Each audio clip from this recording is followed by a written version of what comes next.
Darvin said, count it out prematurely. And then he emphasized, count it out prematurely. He went on to say, I love Russell Westbrook, man, just his mentality, his approach, just to see him, a guy of that magnitude, and everything he's done in the league, get hated on. But being me, I got a wholehearted plan, a clear plan on how I'm going to use him. I showed it to him, sat down, brought up stuff for him. I think he's going to flourish. We ain't going to try and curtail his energy. We're just going to diversify it and redirect it. So, Wendy, what do you make of new Lakers coach Darvin Ham's comments on Russell Westbrook?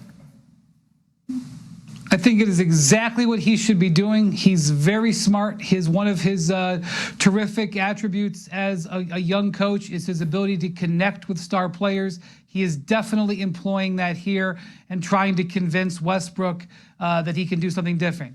Having said that, what Russell Westbrook said at the end of last season, former head coach Frank Vogel, and the rest of it on LeBron James and Anthony Davis was alarming. We people dogged and what Doc Rivers said about Ben Simmons last year for months. What Doc Rivers said about Ben Simmons was true. What Russell Westbrook said was borderline delusional. And so for Darvin Ham to believe that if he lays the plan out nicely in a beautiful dinner conversation over great food and wine, and that Russell Westbrook, who refused to take personal responsibility for his inability or complete indifference in changing his game last year and expect different results, I wish him good luck, but I do respect the process he is trying to go through. What do you think? Is he kidding himself about Westbrook and the viability on the Lakers? Yes. All right. Yeah, because if you are a player or a coach in the last couple of years, Dan, and you've watched Russell Westbrook, he's just not the same player. So Darvin Ham is doing what he should be doing in the moment as a new coach, trying to build up the confidence of a once very great player who doesn't have as much confidence as we're used to seeing. But the tape does not lie.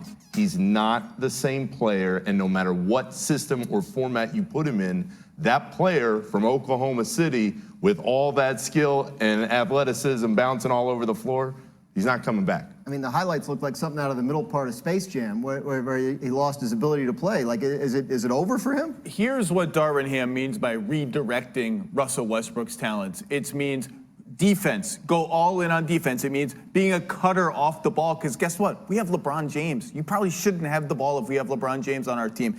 And setting screens for LeBron. That's where Russ could be most dangerous. Guess what? We've been having that conversation. Coaches have been having that conversation about Russell Westbrook for 15 years about dialing in on those things. It never happens. It's not going to happen. There's no reason to expect it'll happen this year. He doesn't want to do those things. I think this is a lost cause with Russ in Los Angeles, and they've got to find a way to move off of him and get Kyrie Irving if they're serious about winning the title next year or trying to. And by the way, when you have LeBron at age 37 or 38 up for a contract extension, you've got to be all in for this coming season, or else what are we even doing here? So if they have to move Westbrook for Kyrie, Wendy, how feasible is that? I mean, it's feasible in that the trade functionally works. And, you know, I've been talking about how difficult it is to trade for a player making $36 million. Well, here's one where you don't need to aggregate 5 players together to make it happen. The problem is that the Nets don't know what they're going to have on their roster and on their salary books after a Kevin Durant trade, or even if they don't trade Kevin Durant. They don't have that answer right now. So taking on a $47 million player is complicated. Plus, Russell Westbrook is a downgrade from Kyrie Irving. We can debate about availability and things like that, but it is a downgrade. And so if I am taking back a player that makes significantly more money and is a downgrade, I have to be compensated for that. Not to mention, we know that there's no other market for Russell Westbrook. So I have to be incentivized to take him and bid on him. So the Lakers are going to have to pay. They're going to have to pay for those things. And coming up with that price is going to be very difficult, because the Lakers can sit on the other side of the table and say, well, who are you trading Kyrie Irving to? You're lucky to get anything for Kyrie Irving. If we give you a second-round pick, take it and say thank you. And so that's what we have, the loggerheads that we have right now. I do believe eventually, because the Lakers need to have Kyrie Irving, I do believe eventually he will be a Laker. But getting there and the process we have to getting there to get to that spot could be grueling, and also could end up being very costly to the Lakers.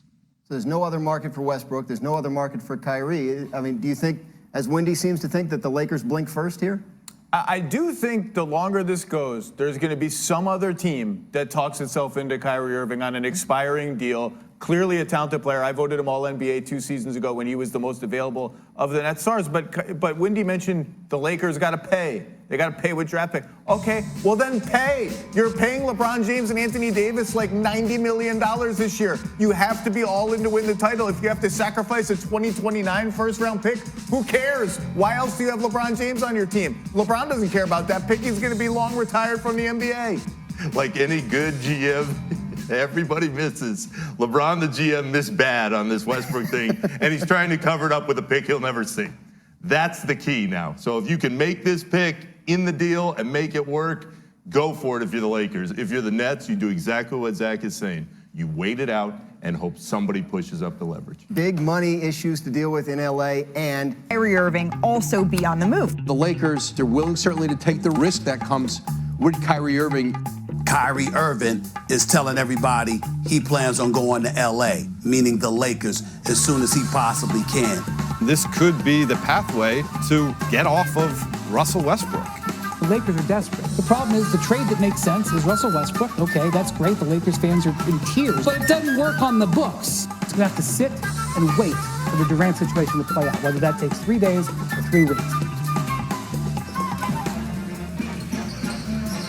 Welcome back to NBA Today, and Viva Las Vegas, baby. NBA Today will be in Sin City for the next 2 days from Summer League as the Pistons are wrapping up their practice right behind us. But I would like to spend a little bit of time in the Western Conference as we welcome in our reporter covering the Lakers, Dave McMenamin, still hanging with Mark Spears and Matt Barnes. But Dave, what is the latest that you can tell us surrounding any possible trades that involve Russell Westbrook?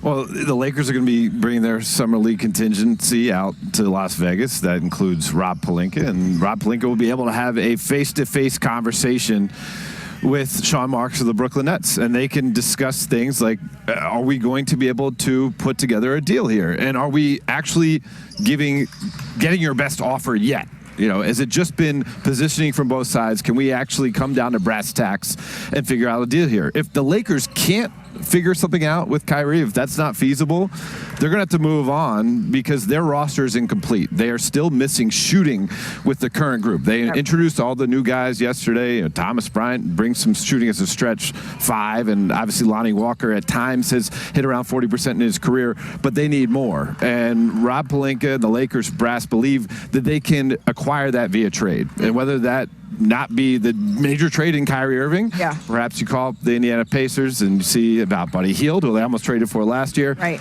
How about Eric Gordon in Houston, who will be in a rebuilding situation, could be part of a more competitive team? Those are some of the things they're going to look at. But the first domino, they got to figure out if Kyrie's realistic or not. Oh, and we know that shooting around LeBron James, that tends to be something that works. But they also have a new head coach in Darvin Ham, and you had a chance, Mark, to spend some time with Darvin, chat with him.